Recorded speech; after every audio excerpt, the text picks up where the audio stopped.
Let's check this out. Megan Thee Stallion's fans are donating money to the inmate accused of stabbing Tory Lanez 14 times. Hmm. Look at this. Support Santino Casio for his service. The goal is $20,000. Now he's already serving life, so I don't give a fuck about no legal fees, right? He's already serving life. What do you need $20,000 for? What? Whatever. Somebody put up a GoFundMe for 20 grand. Campaign created by this person. Y'all could look into her if y'all want. I raised 2,600 so far. So Megs Fans ain't coming through crazy. 2,600 ain't a lot of money. God knows where it's at right now. But let's say hypothetically this was Meg Thee Stallion's fans that are donating to this GoFundMe. That would be disgusting. Why? You could be a Meg fan. You could believe that Tory shot her in the foot, but there's a human side that you're supposed to say that has nothing to do with this man being convicted. To what some of y'all would then be on Meg's side and say is just him being incarcerated. He's in prison. Tory is in prison right now. And then another man almost takes his life. That's not even an equal trade. Because even if you do believe that he shot her, okay, justice was found then for you. He's in prison. But that toe shot or foot shot while she's still out here twerking around the world, and he's in prison getting his lungs collapsed while serving time for something that he was convicted of, that's not an equal trade. It's not an equal trade. So let's hope that people ain't saying, oh, yes, let him die in there. That's somebody you're not a fan, you're a groupie of Meg then.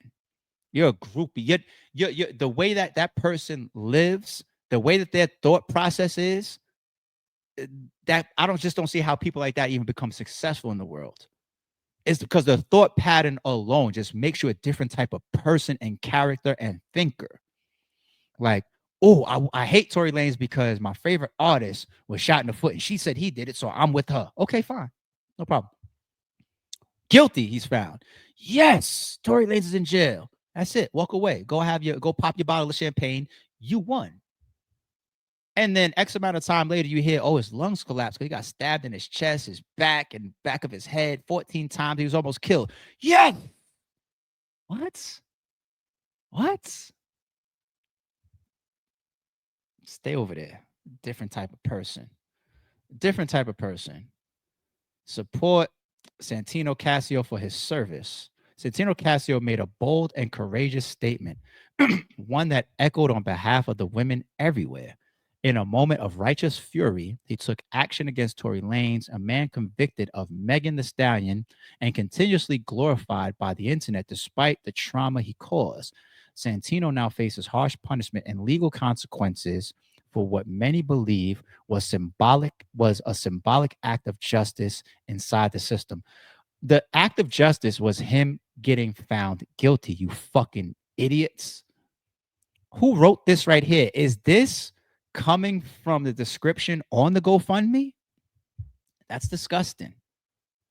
And women around the world, trust me when I say this is not your justice. This is not what you need. If Tory Lanez acted on Megan Thee Stallion by shooting her in the foot or shooting her anywhere, then he's supposed to face the, for lack of better words, music. Okay? And even me as a man, you show me that, yo, he shot this woman. It doesn't even have to be about it being a woman. You shot somebody unjustly. I don't agree with it because I don't want it to happen to me or mine. I don't want to hear that one of my boys or somebody in my family or even me, I'm not threatening somebody's health or something like that, but somebody pulled out a gun and shot me in the foot. I don't want it for me. I don't want it for nobody that I'm around. I don't want it for y'all in the chat. I don't want it for anybody. So I don't want it for Meg neither. I don't. But if he's found guilty, justice was served for those people that believe it, and then that's it. You can't. I hope that's not on the GoFundMe. You can't say, don't try to put that on all these women out there because women shouldn't claim this. Women shouldn't claim this. He made a bold and courageous statement, one that echoed on behalf Who's this on behalf of? Ladies, y'all claiming this? If you on Meg's side of this, on behalf of women everywhere. No, you don't speak for all women with that. You don't speak for no women that I converse with. You don't speak for them. You don't speak for them. That's nasty work. That's nasty work. That really is nasty work. Now on the other side, over 110,000 people signed a petition in less than a day, urging the Cali government to pardon Tory Lanez after new evidence suggested his innocence. That's dope. That's a lot of people. That's a lot of people, man. And here's probably where a lot of it came from. Shout out to the chat. I'm gonna come to the supers in a second too. I got y'all. Here's where a lot of it probably came from. Drake shares the petition with over 160,000 signatures demanding the release of Tory Lanez come home soon. Right. So here's the post from Drake on his Instagram at Tory Lanez come home soon on his stories. And he puts the link change.org for the petition. Shout out to Drake for that, man. That's so dope. Drake is that powerful. You got to remember that, people. Didn't was it Montel Jordan that came out recently and said, what did Drake like sample one of his songs, something like that, and it pushed his spins or something over a line where he finally, after so many years, recouped with his record label? That was indirectly just from Drake. Drake is always going to be one of the most powerful artists you have ever seen. Always. His following is massive, people. It's massive. It's massive. And I know he's got the whole Kendrick and UMG shit going on, but stuff like this, I don't give a fuck if you're a Drake hater out there. Give credit where credit is due.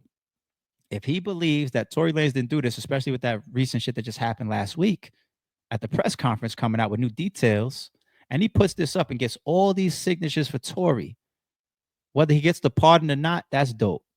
That's dope. Shout out to Drake for that. That's dope that Drake did that, to use his power and his following with a situation like this that he believes in. Pardon Tory Lanez, urge Governor Newsom to correct the deep injustice. And here's all the signatures at time of this post. It's probably more by now. It's probably at 200 by now for all we know. That's dope. All right. So that's the Tory Lanez update. We'll keep an eye out. I had to go here real quick, man. I don't have the power to troll 50, but we need to keep asking the question, okay? Let's check this out together. Make sure I'm on the bigs, the smalls. So if you ever called this man right here a rat, 50 Cent, you should be ashamed of yourself because you have no basis. And if you do, please show me, because I've been up and down the federal court docket where Big Meech was accused of moving 500 keys worth $270 million all across the country, along with his brother. They said his brother ran the West Coast, Big Meech ran the East Coast. They hit Big Meech with the kingpin charge. He was facing life. What he pled to, this is very important because this is going to help you understand why this man is not at all a rat. What he pled to was essentially directing an organization of 5 or more individuals in the sale of drugs. And what he was sentenced to was 30 years.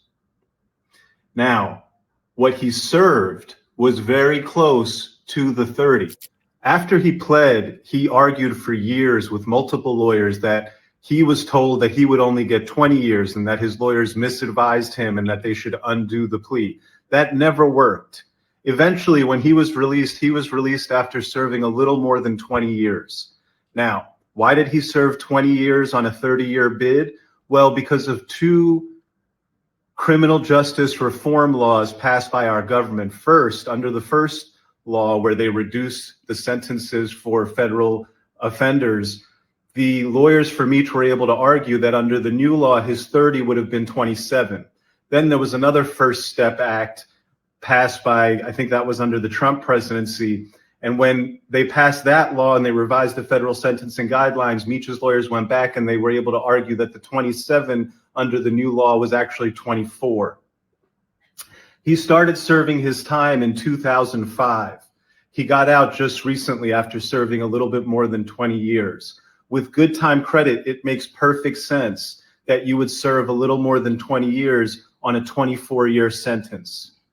This man, accused of running one of the most, if not the most, notorious drug enterprises in the world, caught a 30-year sentence based on new laws passed revising the federal sentencing guidelines, had that sentence reduced twice, once to 27, once to 24. And so it makes perfect sense that without any snitching, without any cooperating, he served just over 20 years.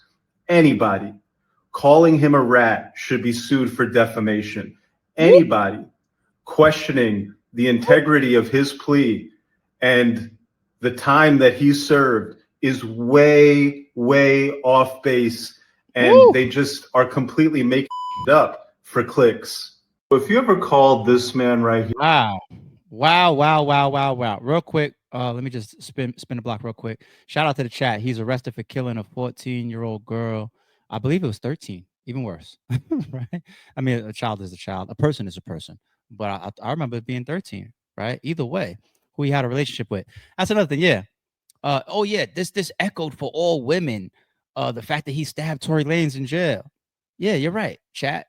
I forgot to mention that detail. Why is he there? He's there serving life. He was like 19, 20, 21 at the time or something like that. And he was dating a 13-year-old that he shot in the face and killed.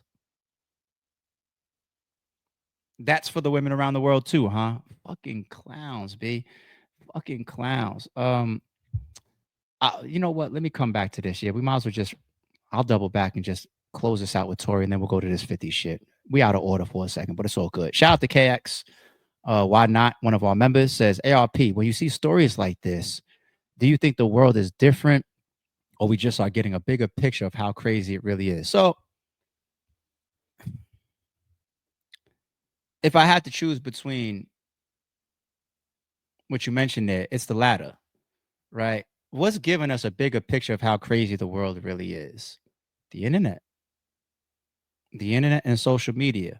I'm an 80s baby, right?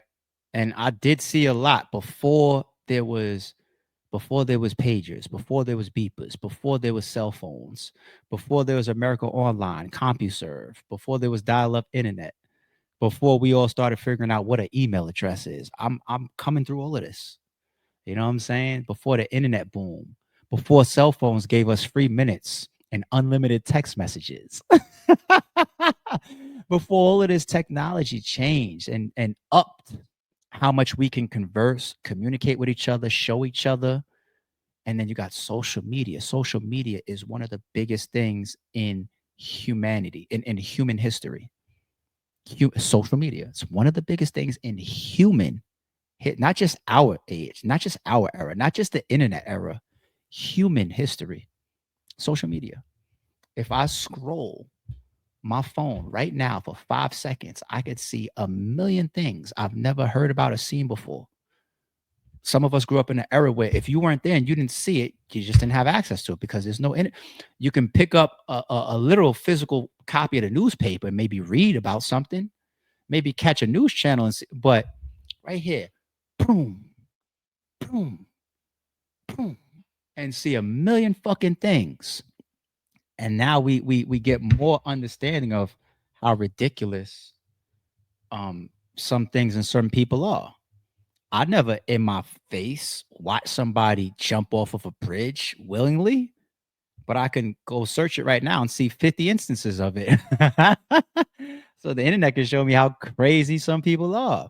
So when you look at this Meg situation, that there's people in the world that would, number one, sidestep the fact of why this fucking guy is serving life in the first place for what, shooting or killing a 13-year-old girl that he was allegedly with, right? Not just sidestep that, but the fact that your justice was supposed to be the fact that Tory Lanez was found guilty. Your justice doesn't need to be him getting stabbed 14 times and almost killed in jail. You already got your justice, right? So that shows a difference in a person's humane personality. Okay. If you feel that Tory Lanez should die because he allegedly shot your favorite rapper or singer's, pinky toe off, and now sometimes you could kill an ant with a sledgehammer, but it's not that Tory Lanez was found innocent. You believe he's guilty. He's walking around outside in the street, and then he happened to get stabbed 14 times. That's not the scenario. Because then people could say, there goes your karma. It caught up with you. It's not that. He was found guilty. He's got children and a life and a career outside, and he lost it all. And he's sitting in there with killers and artists and all of that type of stuff. And he was almost murdered as an effect of that. The justice, once again, is in the guilty conviction. That's why Megan could proudly walk around right now and she's out here at the Met Gala. She's twerking, moving on with her career and all over social media and got new relationships and around new guys or whatnot. Shout out to her. I don't got no hate for her. You know what I'm saying? As far as her living life, right? Justice was served for her, allegedly, right? So it shows a different type of person. And the internet exposes people's trains of thought. And yes, at times it's fucking disgusting, B.